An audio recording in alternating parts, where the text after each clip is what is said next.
The Fitterist Show with your host, Christopher Allen, where we explore the art of mind and body conditioning.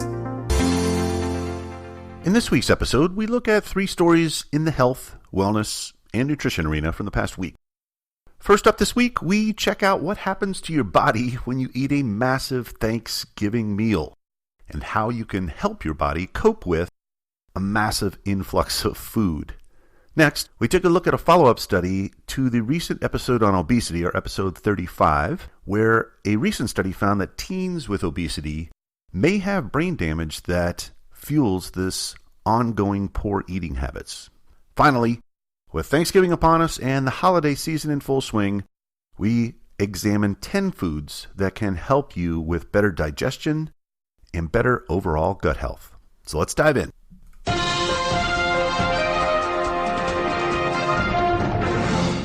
Our first news story addresses what happens when you eat a massive 2,000 to 3,000 calorie Thanksgiving Day feast.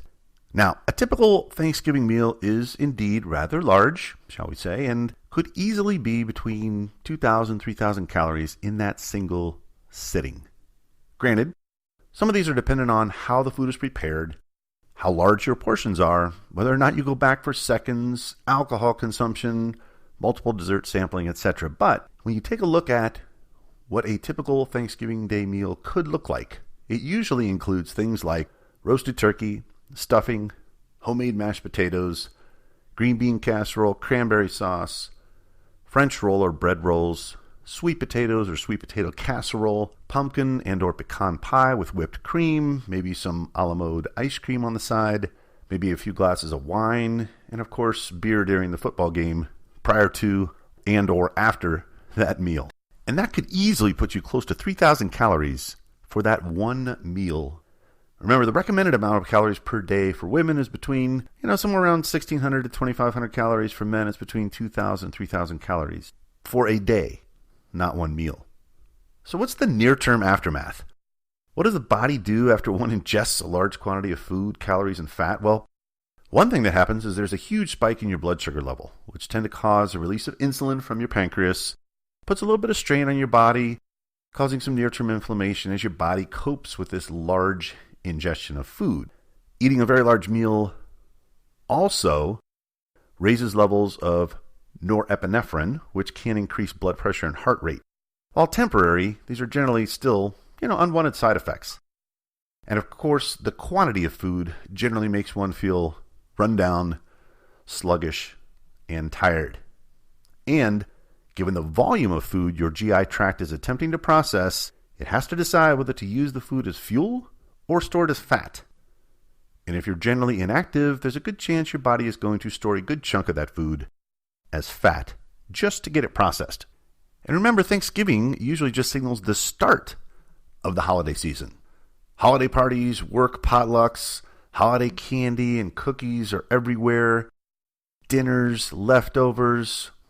With many people on vacation at the end of the year, that leaves a little more time for eating and snacking too, which could otherwise not necessarily be there if they were at work. Then, of course, layered on top of this, there's the football games, playoffs, basketball games are in full swing. All very easy opportunities to overeat. So how can you manage a healthier Thanksgiving and a healthier holiday season with regard to food? Well, number one, portion control. Now, I just talked about a Thanksgiving feast of close to 3,000 calories. But just because it's on the table in a serving dish doesn't mean you have to try and eat it. Leftovers are a great opportunity to spread out those calories across multiple meals over multiple days. Number two, stay active. Just because of the holidays and you're off work, you should be more inclined to stay active and work out. Going for a morning walk before the Thanksgiving meal, and probably, in reality, after the meal as well, is really a good way to stay a little active and get your metabolism going. Take the dog for a walk or walk with family and friends. Reminisce and tell stories. Third thing to do is eat breakfast. Don't skip breakfast on turkey days. You'll probably be more likely to overcompensate and eat more because you're hungrier at the main Thanksgiving meal. Number 4, enjoy Thanksgiving dinner. While you don't have to eat everything, you should enjoy the foods that you really love, particularly if you indulge in them once a year during the holidays. You're not going to get fat from eating a slice of pecan pie after having some turkey and stuffing. Just don't do it every meal between Thanksgiving and the end of the weekend. And finally, thankfulness. Remember that Thanksgiving is a time to reflect on what you're thankful for, to fill up with gratitude when reflecting on how blessed you really are, and to share that with family and friends. Remember, there's really no correlation between thankfulness and the amount of calories you can consume in one sitting. Our second news story.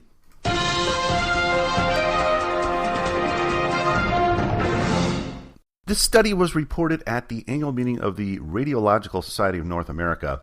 Hasn't really been published in a peer-reviewed journal yet, so it's an early study. It's a small study, but it's really around teens with obesity that may have brain damage that produces poor eating habits. If you remember, we looked at obesity in more detail in episode 35. You can check that out at www.fitrest.com/035. But this is an interesting follow-up based on this recent study. So it's a small study that they used MRI scans and found signs of damage in the brains of teenagers with obesity. This research would then suggest that along with weight gain, obesity could trigger inflammation throughout the body and nervous system that could include the brain.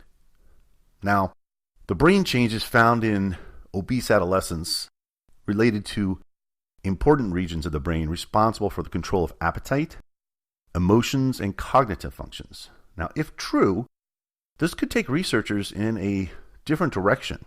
It could really explain some of the patterns of behavior that they see in teens who are having problems with obesity.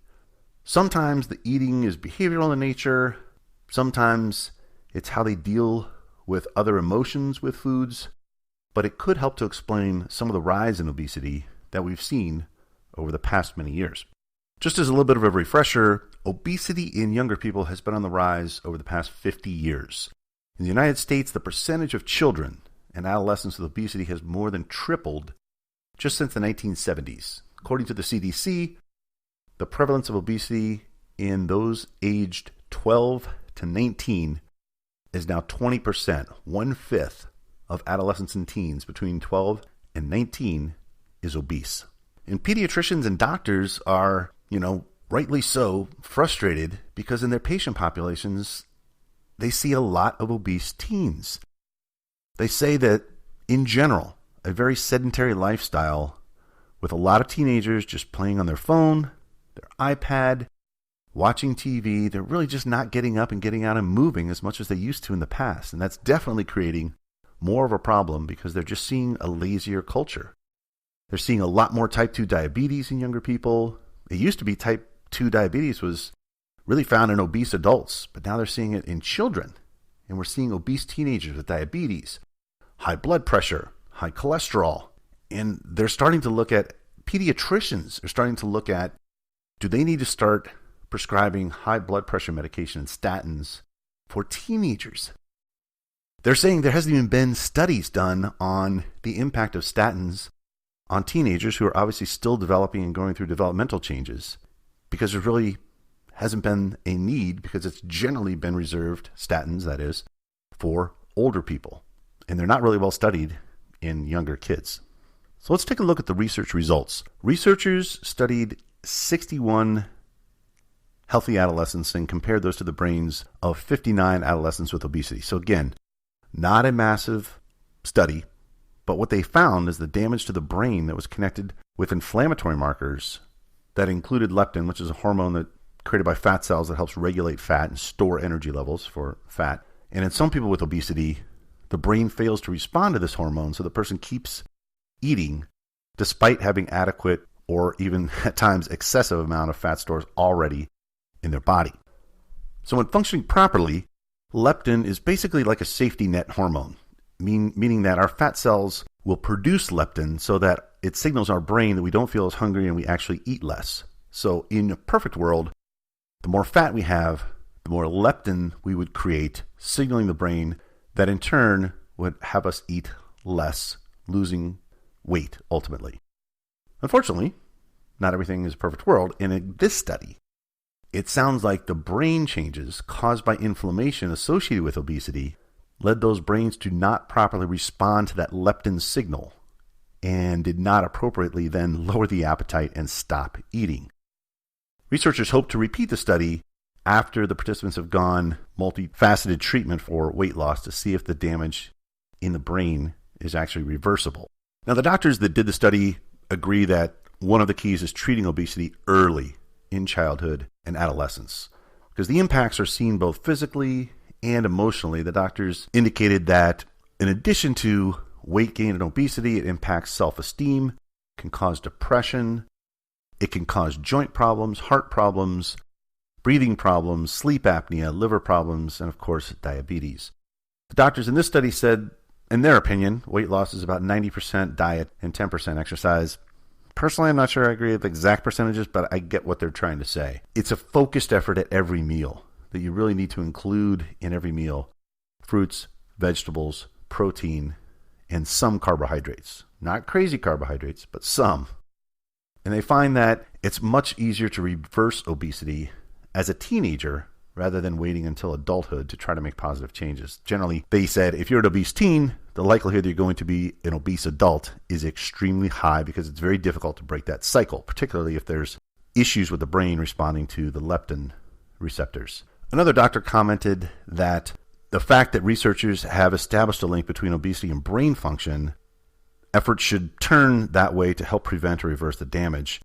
Now, the results from this study are consistent with prior reports that basically obesity should be a major public health concern, right? That it not only increases the risk of metabolic diseases like diabetes, but now it's starting to be linked to worse brain function. So this doctor's comments in particular were really around shining a light on the problem and getting more exposure to what is a national epidemic, in my view, and allow more resources to be focused to help prevent obesity and or reverse obesity damage, particularly with the brain. And this could include changes in diet, increases in physical activity, clearly reductions in sedentary behavior, which goes along with physical activity, of course, and reductions in stress, all of which play an important role because it becomes a self-fulfilling prophecy where you just get dependent on food. And obviously, the researchers clearly indicated if left unaddressed, the effects of obesity, particularly in teens as they go and get older, it can be very significant. And finally, our third news story.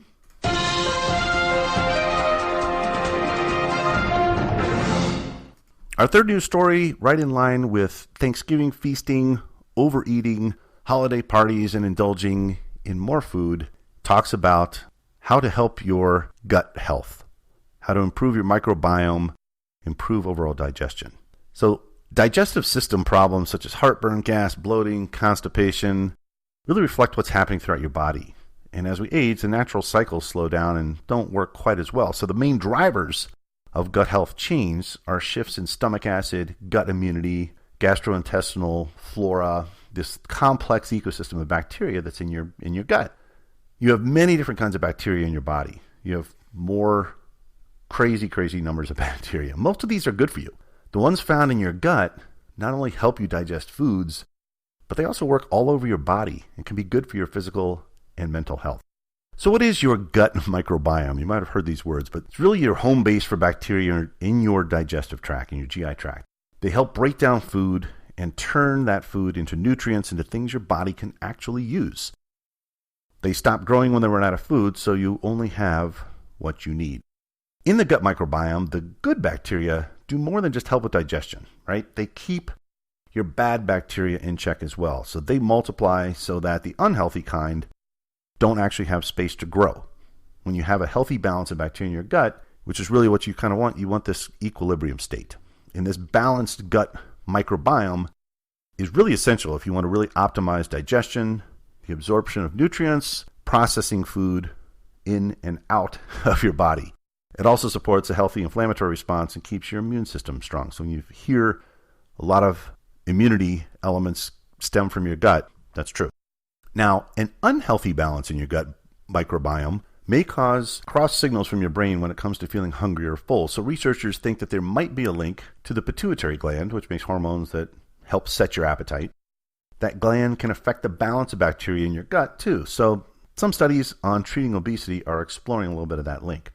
Also want to mention probiotics. Now, probiotics, they're found in some foods, and these are generally the good bacteria, like the ones that are already in your gut. They can add to that bacteria in your intestinal tract and help keep everything in balance. Each type of probiotic works its own way and can have different effects on your body. So probiotics can make your immune system stronger, can boost your overall gastrointestinal health, especially if you have something like IBS, irritable bowel syndrome. Some probiotics may also help ease allergy symptoms and help with lactose intolerance. But because each person's gut microbiome is unique, how they work can be a little different for everyone. So some of the sources of probiotics, you can generally find them in dairy products like yogurt, cheeses. Look on the ingredients list for live cultures of bacteria. They're also in things like fermented vegetables, kimchi, sauerkraut, pickled vegetables, onions, things like that. We'll talk more about that in the list. Prebiotics. Now, think of these as the food for probiotics, which help with balancing good bacteria and adding those to your system to get to equilibrium. Prebiotics may help your body take in calcium better, boost the growth of helpful bacteria, the probiotics, in your gut. And prebiotics are found mostly in fruits and vegetables like bananas, onions, garlic, soybeans, asparagus. You can also get them in foods with whole wheat. And a final term that might be useful to know is synbiotics. So remember that probiotics boost the growth for good bacteria, and prebiotics are good for probiotics. So when you combine the two, it's called synbiotic. The idea behind this is to help probiotics live longer. You can feed them in concert with prebiotics. So as an example, you can make symbiotic combinations with things like bananas, which are prebiotic, and yogurt, which contain probiotics. So by ingesting the two together, you can help to optimize your overall healthy gut bacteria. Some foods that can help heal our gut, aid in digestion, and create an overall healthy ecosystem. Number 1, garlic. Garlic is an excellent prebiotic which fuels good bacteria in the gut. It's loaded with tons of nutrients, manganese, vitamin B6, vitamin C. Garlic, with its antibacterial and antifungal properties, can help keep bad gut bacteria under control and help balance yeast in the gut. Number 2, apple cider vinegar. This can help us break down food and digest food by stimulating digestive juices and increasing stomach acid production. It also has some antiviral and antimicrobial properties, reducing the growth of some of the bad bacteria that we don't want in the gastrointestinal tract and help rid the body of excess yeast. These important roles support a healthy microbiome and overall immune system. Number 3, ginger. Ginger helps to calm and relax the stomach, relieve nausea, alleviate gut ailments. Not only does it provide a natural source of vitamin C, magnesium, potassium, manganese, it also helps with digestion, prevents some bloating. Fresh ginger can help in the production of stomach acid and also stimulate the digestive system to keep your food moving through the gut as it's being processed by the body. Number 4, bone broth. Bone broth helps heal the lining of the gut, which in turn supports immune system function, keeps a healthy inflammatory response in the body. It also contains a variety of minerals, collagen, amino acid, glutamine, arginine that helps seal the gut lining, that reduces the permeability, fighting inflammation, and overall boosting the immune system. Number 5, onions. Onions are a great source of prebiotics. They contain quercetin, which is a strong antioxidant that fights damaging free radicals in the body. Also has chromium and vitamin C, overall supporting a strong immune system. Number 6, pineapple. I love pineapple. Pineapple contains an enzyme called bromelain, which works as a digestive aid, helping to break down protein from large food molecules into smaller peptides. Studies have suggested that bromelain counters pain and inflammation throughout the body and also helps prevent damage to the gut lining. Number 7 is sauerkraut. Sour white cabbage. It's fermented cabbage that provides the body with lots of good bacteria. It has very high fiber content, combats bloating, indigestion, keeping your digestive system running smoothly. Number 8 is asparagus, which works as a prebiotic. Contains high level of the fiber inulin, which feeds healthy bacteria. It also has high levels of B vitamins and inflammation-fighting antioxidants. Number 9, yogurt. Most people have heard of this one. It's an excellent source of friendly bacteria, probiotics. Basically look for the sugar-free, full-fat versions and add your own fruit for a tasty snack. Yogurt's a great source of probiotics. And number 10, olive oil. Gut bacteria and microbes like a diet of fatty acids. They're found a lot in olive oil. Studies have shown that it helps reduce gut inflammation. You can use it for salad dressing, drizzled over cooked vegetables as a seasoning. Here's 10 foods that will help with your gut health, overall digestion. It's not meant to be an exhaustive list, but just give you some tips on foods you may want to try to improve your overall gut health and healthy digestion.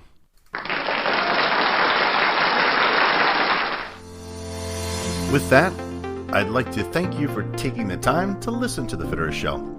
You can follow us on Instagram at FitteristMindBody and on Twitter at FitteristMind. If you enjoyed this episode, please send it to a friend or subscribe to make sure you don't miss any future episodes of The Fitterist Show. My name is Christopher Allen, and make it a magical day.